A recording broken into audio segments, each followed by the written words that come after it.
Hey guys, welcome to another episode of The Vinyl Den, your channel for record collecting by record collectors. I'm Nick. Today, checking out this new album from Rise Against, Ricochet.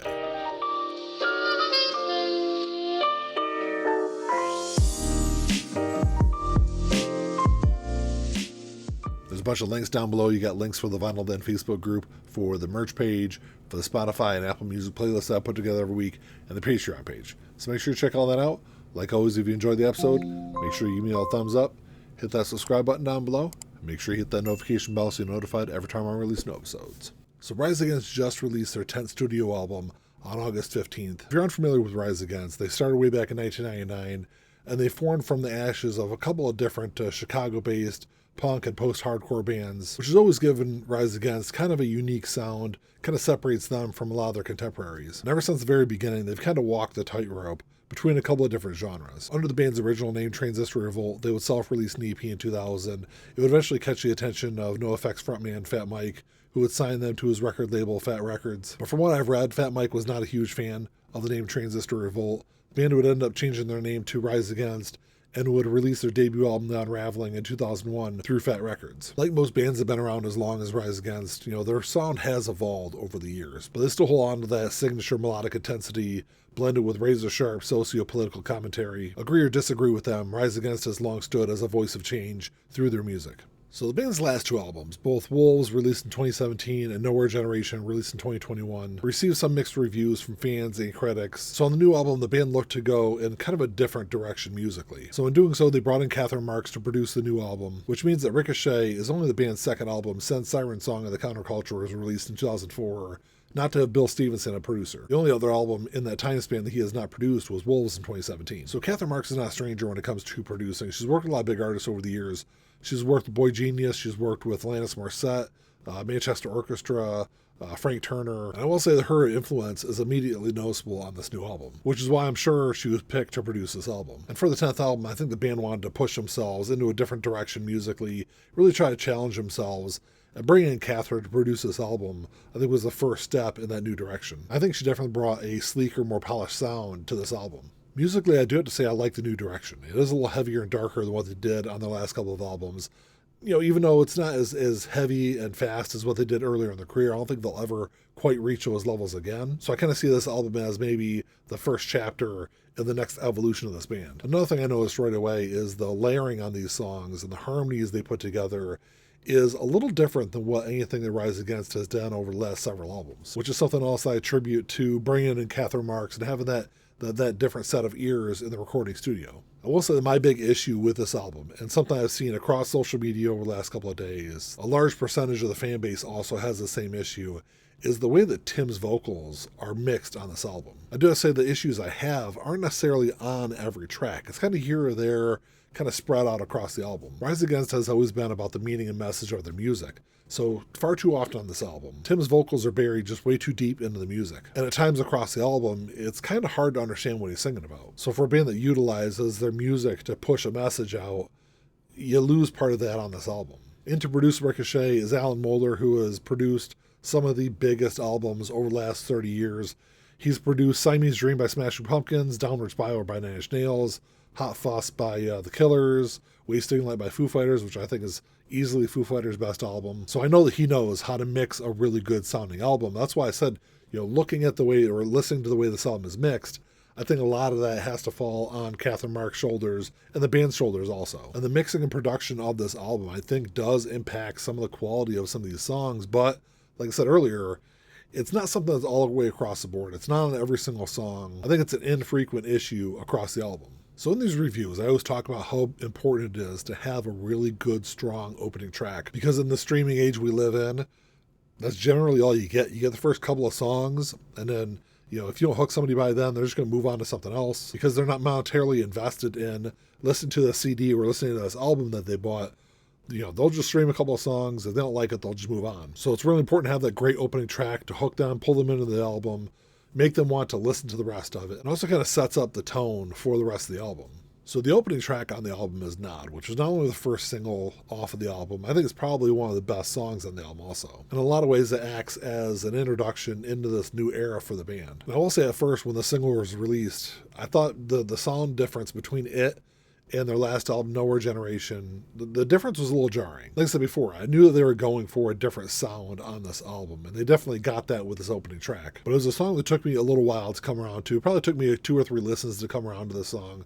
It's definitely grown on me ever since. I think it ended up being one of the catchier songs on the album. And the track kicks off the album with this urgency that I really wasn't expecting them to lead the album with. The song has this kind of like fist-pumping, anthemic kind of sound to it. In a lot of ways, I think having Nod as the lead single off this album, it was kind of the bellwether for it, because it seems like people on social media, if they hated the direction the band took on Nod, dislike this album. But I think people that really kind of warmed up to this song end up enjoying the album overall. The second song on the album ended up being the third single release, which is I Want It All.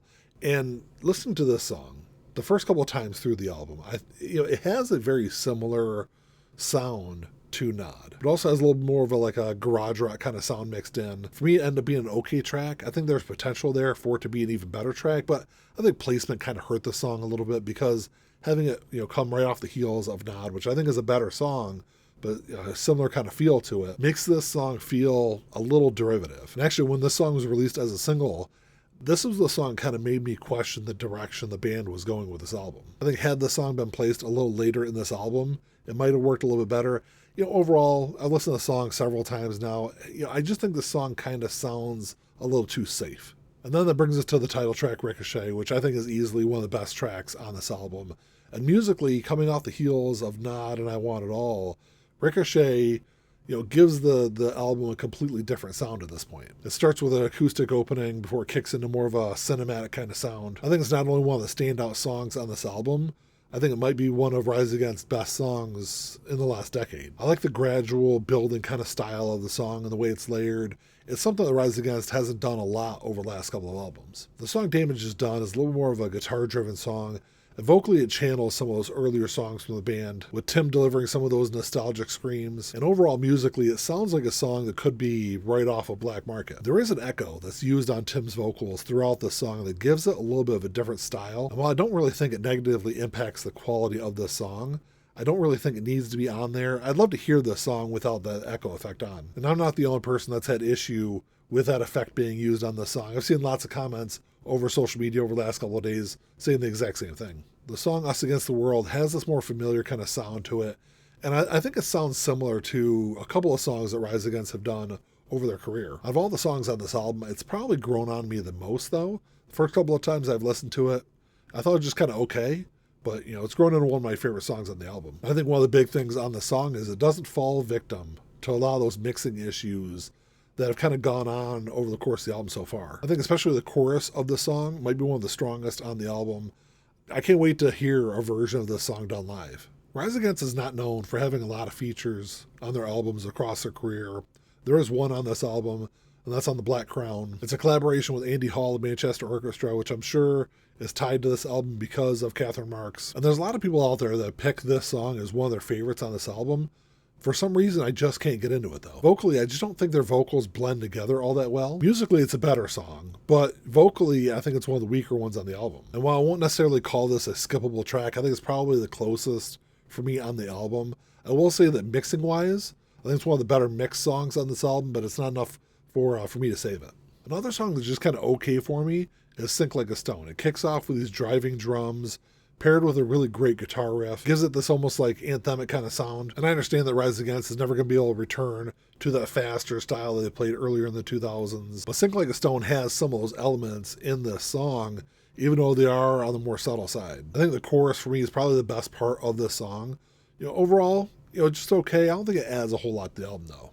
Something I really was not expecting on this album. As someone that's loved Rise Against for a long time and been a big fan of their music, is them doing this more like alt country kind of style on 40 Days. And yes, it does have a harder part to the song where Tim kind of goes back to some of those like nostalgic screams from earlier in Rise Against's career. I think it's one of the more experimental songs that Rise Against has done in a very long time. And while I appreciate the band trying to branch out and do something different, I think this song might have been better served to do like a more straightforward, like traditional kind of sound from Rise Against, like a straightforward rock or post-hardcore kind of song. I'm just not a big fan of that like country rock kind of style that they do earlier in the song. I think really what saves this for me is that harder and heavier part, which is probably some of the heaviest sounds on this entire album. And then that brings us to the back third of the album, which I think has a lot of the strongest songs on this album. The song State of Emergency is anchored by these big drums and these like chorusing woes. That's another one of those songs that I think is okay. I don't have anything against this song. I think it's a good song,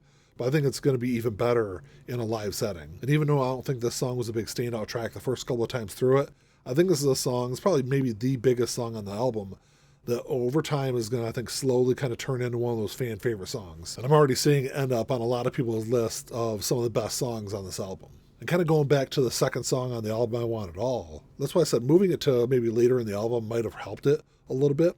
Not having it paired right there with Nod, having it on the back third of the album, where there are stronger songs on there, but also a little bit of a varying style, where you've got a song like 40 Days, State of Emergency. Then you could have gone I Want It All and then kind of finished the album from there. I think it would have been kind of a change of pace kind of song on the back half of the album that would kind of still kind of pair it together with the beginning of the album. And that's why I said something in 2025 that I think is kind of a lost art is the way the albums are sequenced. There's a particular order to it, and just moving a song 3 or 4 songs later in an album or bring it up earlier in an album can change the entire feel of the song. So Rise Against has always done these great acoustic style songs on their albums, and the song Gold Long Gone fits that bill completely on this one. It's not a fully acoustic song like the band has utilized on a couple of their last albums. It does do a great job of blending in piano and drums partway through the song. And this song is another great example of how this album should have been mixed. I get it. Mixing an acoustic song is going to be very different than mixing what the band has done over the rest of the album. But I think having a song like this, the way it's mixed,